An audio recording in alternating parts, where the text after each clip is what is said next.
Today I want to talk to you about oil pans on your Willys L134 or F134 engine. They both have the same oil pan. If you do any kind of hard wheeling or rock crawling with these little engines, the oil pans really take a beating. They do have a factory skid plate on them, but that doesn't hold up really. If you look down in the bottom of mine here, these are two of my oil pans that I've had. They have little dents and caved in spots around the edges. The baffles themselves are all twisted and bent around. This one's bent quite badly. This one and the other one has a big bulge in it.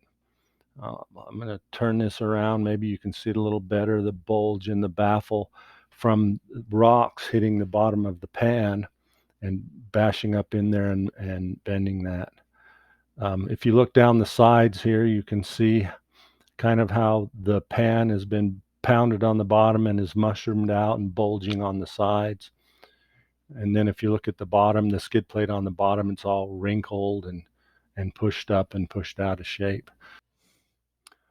On this one, if you look down here in the bottom on around the drain plug bung, you can see where it's been welded. A couple years ago down in Moab, I bashed it bad enough to break that bung out, and some guys helped me weld it back so I could wheel the rest of the week.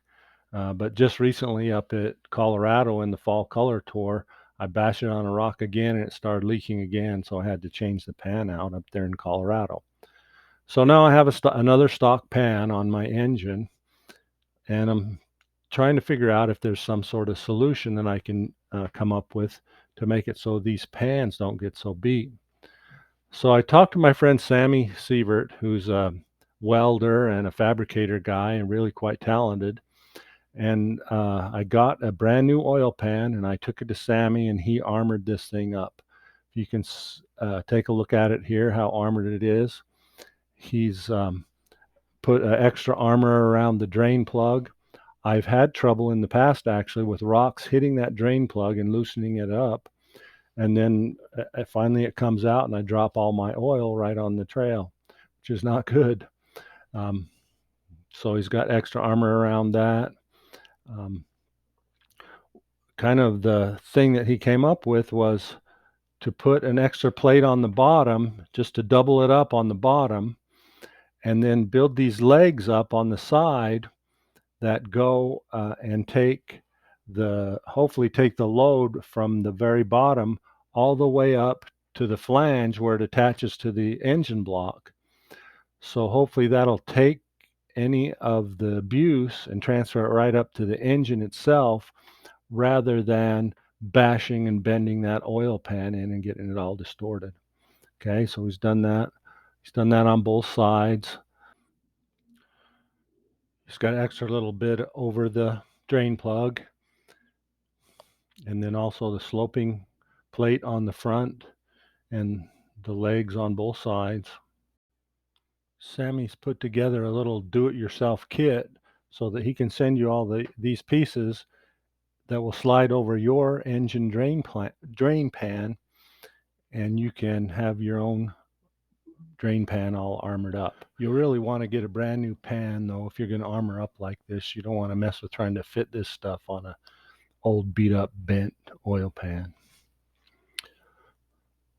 Okay, well here's my armored pan all painted up and about ready to install. When I don't worry too much about painting, getting fancy or anything. I like to use this epoxy VHT epoxy paint. I usually buy it from AutoZone, but they haven't had it on the shelf lately, so I just ordered a can from Amazon. We'll see how good they are at delivering on stuff that's not on the shelf at AutoZone. Anyway, I always paint stuff before I put it on. And then there it is, all installed. I think it looks pretty tough on there and looks like it can really take a beating. Pretty excited to try it out. Get a hold of Sammy if you want your own armor job on your pan. Thanks for watching.